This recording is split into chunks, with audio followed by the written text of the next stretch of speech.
This is the Voice of Early Childhood podcast.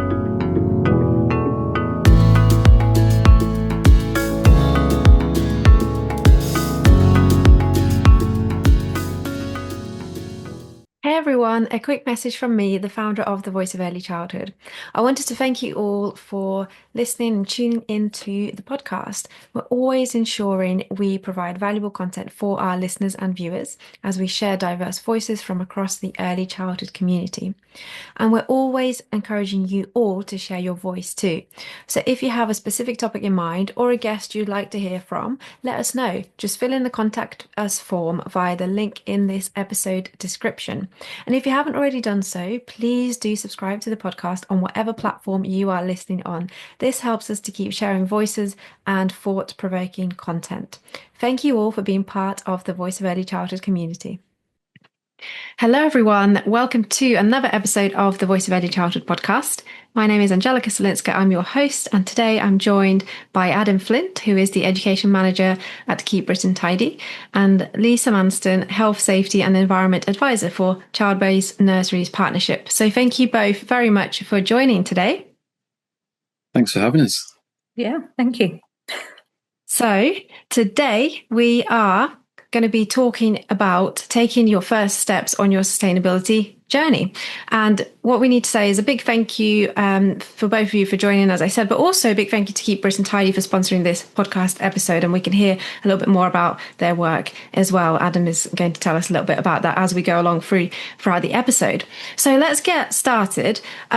We're thinking about children firstly as climate ambassadors. I really like this, that you mentioned this in your article, Adam. So you say children are not scared to use their voice and express their opinions, which makes them perfect climate ambassadors. So let's start off with that then, because in early years, we are, of course, educating young children about climate change and sustainability to raise their awareness and understanding of all of this. And that's really important. We're also equipping children and inspiring them to become climate ambassadors as well. So, yeah, I think it'll be great for us to expand on that a little bit more. Perhaps, Adam, you'd like to go first on that?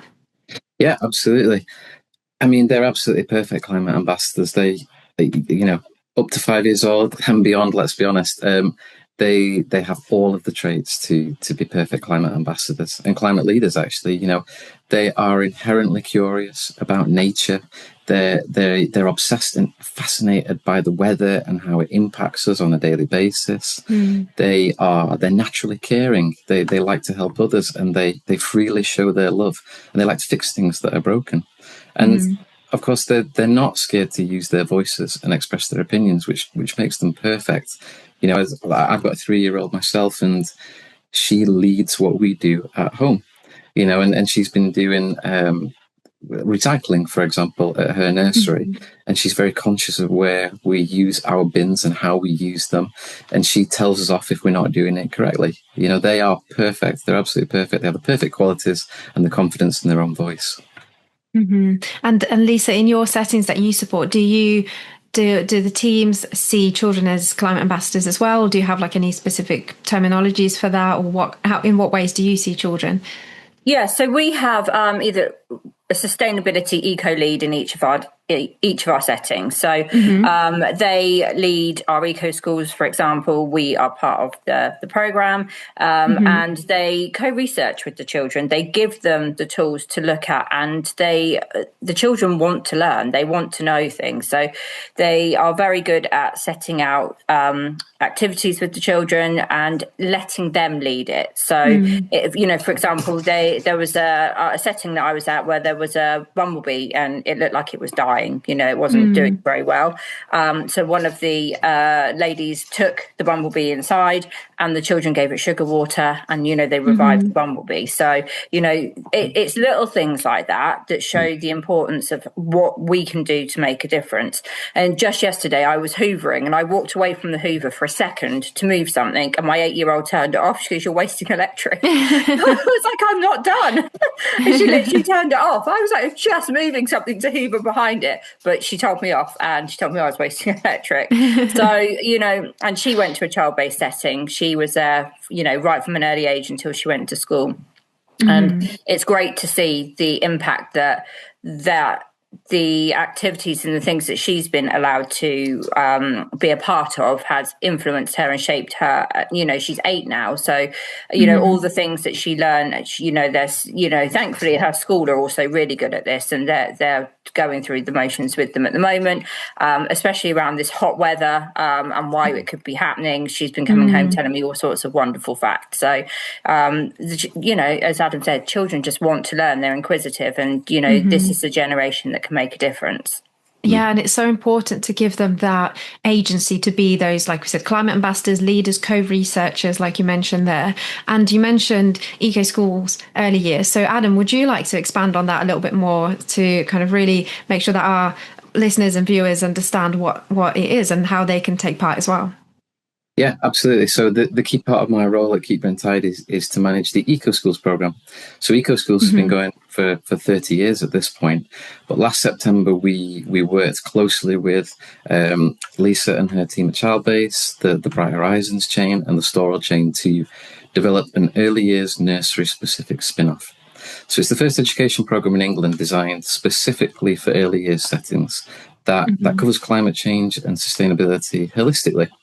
It's a simple framework with bespoke resources that enables you to empower your young people to take action, deliver projects that are good for their setting, good for the environment. It helps you to understand which parts of your nursery produce carbon emissions, how you can start to bring them down, and opportunities for quick eco wins as well, actually.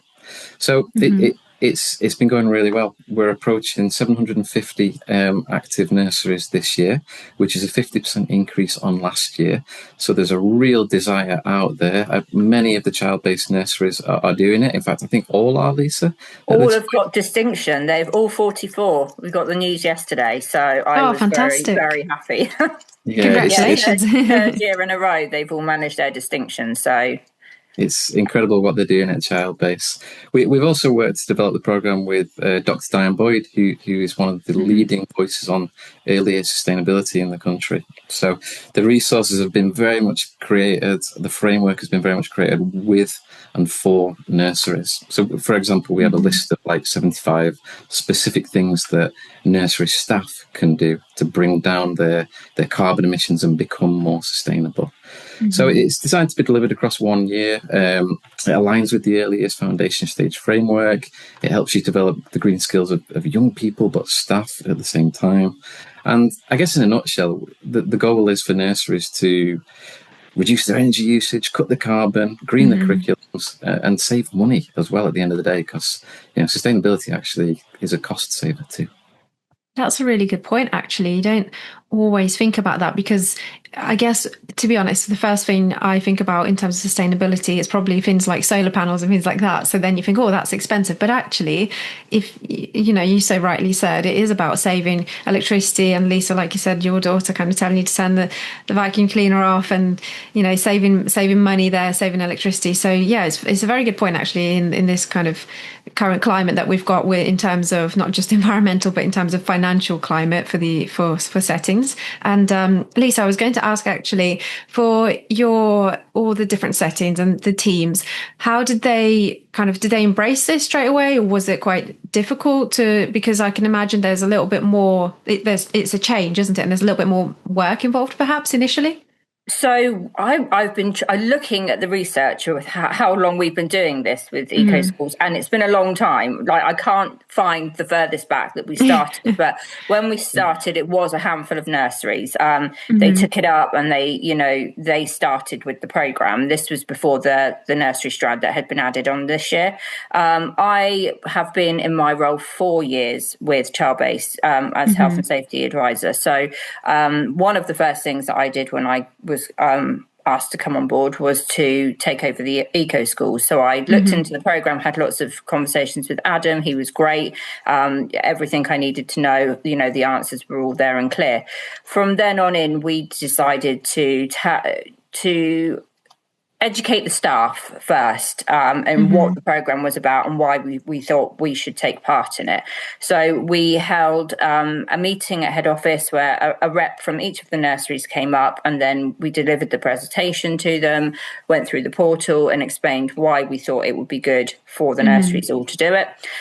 We had one of the nurseries that was already doing it as well. They were talking to them about, it's not daunting, it's not hard, it's all the things that we're doing anyway. We're just, recording this and we're giving evidence for it. And that's how they've taken it on board. They've been brilliant with it because, I'm really passionate about eco schools. I think it's I think it's just brilliant. I think it is going to help change children's perspective on things. And I think these are going to be the children that are going to make the difference. I really hope. I'm with David Attenborough on this. I really hope these children are going to make a difference. So I think by giving the staff the tools to be able to do that with the children, it's brilliant. I walk around nurseries daily and I see, they drag me into rooms. Come look at this. Come and see what we're doing. The children are really excited to show me. I get pictures. We do an annual challenge each year. This year we did Grow Your Own. So we got all of the nurseries to get involved in different challenges over the year. We've previously done a cycle to work scheme. We've done a biodiversity, so where we've planted the wildflowers in the garden to help with the nature. Oh, that's lovely. We do something each year that's different, and I've been inundated with pictures of people and their growing patches, and we're in the middle of auditing at the moment. So when I go out, I get taken out into the garden to show the growing patch and how tall the sunflowers are. So they've just taken to it really well, and they are really passionate and they want to do well. I had one nursery when the portal opened on the 4th of May tell me that they were in nursery at 6:45, ready to submit as soon as the portal opened. So they've gathered all this evidence over the year, and they just want they're proud. They want to show it off, and they want to get their distinction. They want to keep it going. So, and it's great to walk around the nurseries and see the green plaque saying that you've been awarded your eco schools, and all the 2025 ones are going up now. I was at a nursery, I did their audit. They look what come through the post, and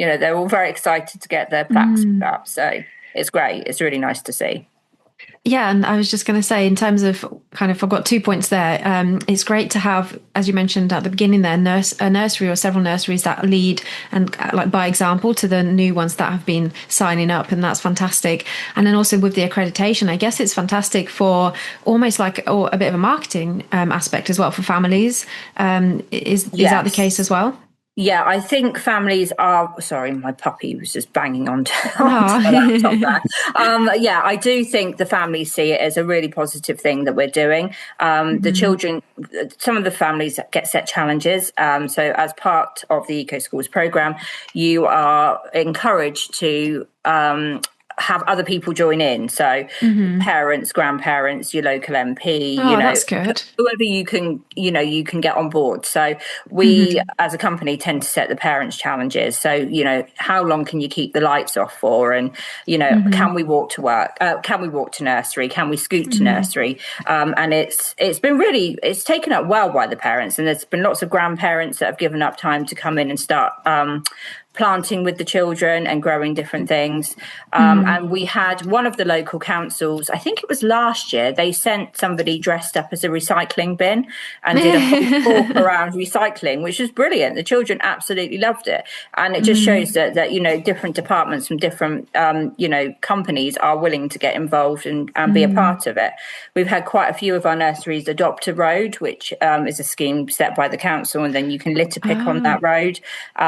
So they buy their litter picking equipment, and off they go off site and they start litter picking. So controlled litter picking. Yeah, we have staff with them, but they go out and they know that they're helping the environment, and they know what they're doing is for the better.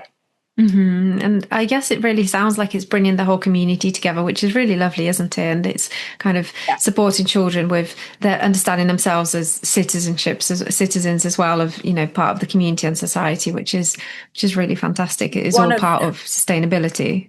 Yeah, one of our nurseries took the children they're on a hospital site, so they went to the care home Hmm. with the patients that have Oh, got okay. dementia and grew sunflowers with the patients there, Mhm. which was really nice to bring that Yeah. community together. So, Eco Schools has opened up a lot for us in that fact of looking, further afield, thinking outside the box. What else can you do? And we Hmm. like to be challenged. So, yeah, it's been really good for us. And it's great that you say that you like to be challenged. And I guess this kind of brings us kind of onto the DFE guidance. There's always kind of challenges around, different guidance and statutory frameworks and all sorts of things. So I think, Adam, you mentioned in your article that in terms of like the context here in England, there are certain requirements for nurseries which the Department for Education expects. So, and this is guidance rather than statutory as well. Would you like to tell us a little bit more about that and then how Eco Schools early years kind of fits into this? Yeah, absolutely. So, as of this year, the government is asking all education settings, including nurseries, to nominate a sustainability lead and create Mm-hmm. a climate action plan, which is essentially your roadmap to including your performance and provision across four key areas. So, the first of those Mm-hmm. areas is decarbonisation, which is taking action to understand and reduce the carbon emissions that are associated with your operations. The second strand is climate education and green skills and careers, which is all about delivering learning that connects to climate change and sustainability, whilst ensuring that both staff and young people are exposed to green skills and have some awareness of jobs they might do in the future related to this. The third strand is environmental improvement and biodiversity, which is all about supporting the animal and plant life that exists on your site and encouraging it to grow and thrive and contributing to capturing carbon from the atmosphere.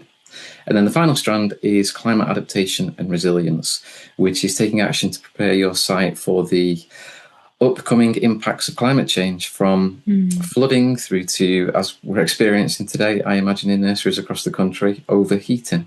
So Yes. in Mm-hmm. terms of eco schools, our framework sort of touches upon pretty much all of these strands, and is great evidence for your climate action plan. We actually put out some joint communications with the Department for Education recently saying just that. So the different topics we have, the roles that are adopted when you do the program, you are installing yourself as your nominated sustainability lead, and you are delivering Mm. green education, and you are taking direct action on your carbon emissions too. When you started talking about the guidelines from the DFE, or because Lisa's already talked about what they do in the settings, I could really hear straight away all the links. It's really clear. So that's really great to be able to ensure that settings can actually have that support, I guess, through Eco Schools early years, rather than just thinking there's this guidance and perhaps soon there'll be, maybe more than just guidance as well. Maybe there are certain things that will become statutory as well. And it's probably quite a lot for settings to digest, and to really get their heads around as well, especially things like CO2 emissions and things that are a little bit more complicated, could be complicated, especially when there's so much pressures and workload anyway, constantly. Yeah, absolutely. What Lisa is doing as like the sustainability lead essentially at Childbase is incredible. And if everybody had a Lisa, they'd be in a great position. But Mm-hmm. there's a lot of organisations that aren't in that fortunate position, and they don't Mm. have this knowledge perhaps around decarbonisation and sustainability. And it's a learning curve. But I would say it's a journey. Mm. It's not going to happen, and it's not going to change overnight. And your climate action plan should be designed to be multi-year with incremental growth as you go. And I would say as well, Mm. there's lots of great resources out there. Obviously, we've got Eco Schools early years.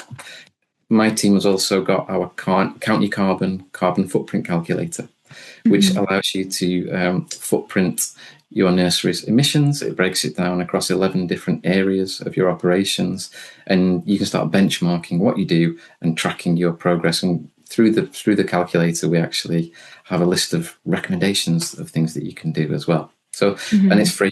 There's great stuff out there that's free, Mm. but it's just about taking that first step, I would say, and trying not to feel overwhelmed, and try not to feel like you're one individual, because it's a nursery-wide initiative that you have to Yeah. approach it as.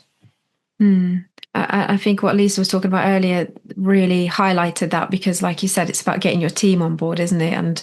And not just, this is the, what do you call them? Sustainability champions? Or The kind of sustainability lead, eco lead? representative. I mean, in some nurseries we're lucky we've got two, one of each, and then one of them looks after, because we work with Mode Shift Stars as well. That's a sustainable travel accreditation. So in some nurseries they're split, and in some we've got just the one that oversees both. So I don't want to belittle anyone's role, because there are people that are doing both of those, and then some that are doing one. So, but they are very interlinked, and we are working together to get both of those completed. But I guess the point is that it's not just for those roles that are taking care of all of this and that have their kind of eco hats on. It's actually the whole team, as you were saying. So yeah, that's really important to bring everyone on board, and then it supports bringing on board as well the families and the children, of course, and the communities. And as you say, it's a journey. There was something that you mentioned as well, Adam, in your article around the benefits of focusing on climate change. And I know we've already discussed quite a lot there, but one of the things we haven't discussed yet is combating eco-anxiety early. And I guess a lot of people do say, well, why are we talking to children about sustainability and kind of eco practice? Because they're just going to get anxious about this. We're just going to scare them, or climate change, and it's too much kind of over their heads. But actually, they have understanding of things around them, like just as we opened up this podcast episode. But tell us a little bit more about how kind of you envisage and your teams envisage combating that eco anxiety by talking about eco practices and sustainability. Yeah, so I suppose just to quickly define eco anxiety, it's the worry about the current and the future impacts of climate change as a result of our actions today. And of course, young people are going to inherit the world of tomorrow. Our actions today are going to be their problems to solve in the future. So yeah, they are increasingly conscious of it, especially as they go into primary and then secondary. It is becoming an increasing issue. So shying away from it is probably the worst thing that we can do.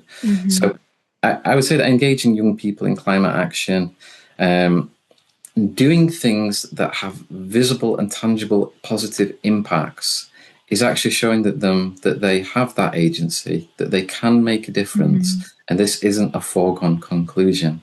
And actually, if you celebrate those actions as well, it creates this positive vibe to it. It creates more enthusiasm, and it gives it more momentum. But I would also say that one of the key things that we find, especially as young people get older, is that one of the key fears is that they don't think that adults are taking this seriously or doing enough. So if you are engaging with sustainability and you are acting as an organisation to make positive change, whether they directly understand this or not, the young people are absorbing this idea that our grown-ups do care, they are trying to make a difference, and there are people out there who are dragging us towards a better future. And I think that is really, really positive to have. We always think about, we do a couple of resources across the wider programme about this, and we always think about eco-anxiety and addressing it in 3 steps. So the first step is like vocalising those fears and trying to articulate them. The second step is to apply a bit of balanced thought to it, a bit of an argument against that fear, even if it's grounded in rationale, going against it somewhat with what is happening out there. And then step 3 is to actually get out there and do something about it. If you're worried about biodiversity loss, get out there and start rewilding an area that's close to you, whether it's your garden or whether it's your grandparents' garden or supporting a local group, something like that. But I think if you give young people the tools to address climate change early, then they feel more empowered, and it's going to help them to manage their eco-anxiety as they get older. Yeah, that makes perfect sense. And as you were talking about all of this, and you mentioned children's language as well, talking about things and talking about eco practices and climate change, that reminds me of all the things that you were saying, Lisa, about children being co-researchers, etc. And it's really clear how much children are learning and developing throughout all of these not so much activities, but throughout all of this eco practice, I guess, and the specific activities like planting and the community engagement as well. I guess one of the interesting things to talk about is all of this is probably equipping children with language around sustainability and eco practice. Have you kind of noticed that, or have your teams noticed that the children are able to maybe perhaps articulate themselves a little bit better? I don't know if you've done like specific, not research as such on this, but, you know, specifically observing that, it's probably hard to tell, but they're probably able to talk about things more than if they weren't exposed to this.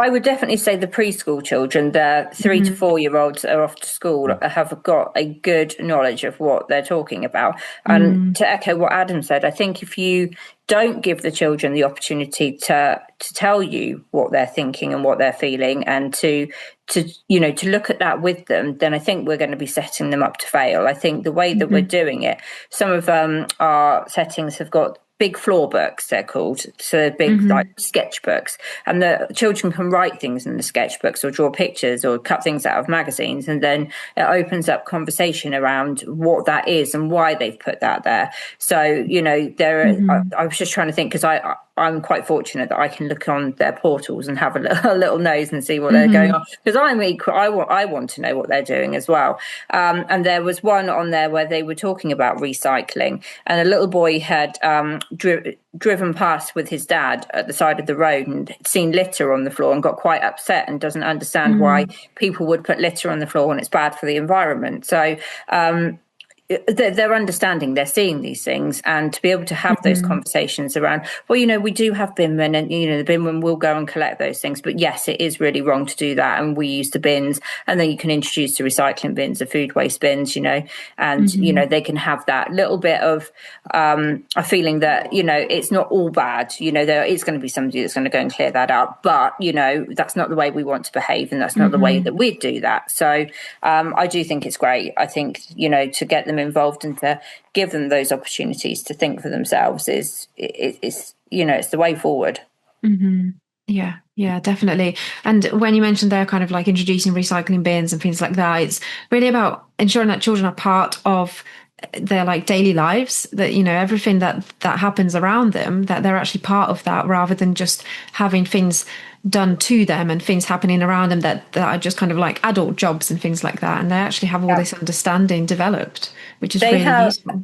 At meal times they'll eat their lunch, and then they've got a food waste bin that's brought into the room for after lunch, and then the children will go and scrape their plates into the food waste bin, and then they'll put their cutlery in their plates on the tray to go back to the kitchen to be washed. But it's good for them to have that, and to know where that food waste is going, because one of them, I was watching a meal time as part of one of our audits, and one of the children said, "Where's that going to go?"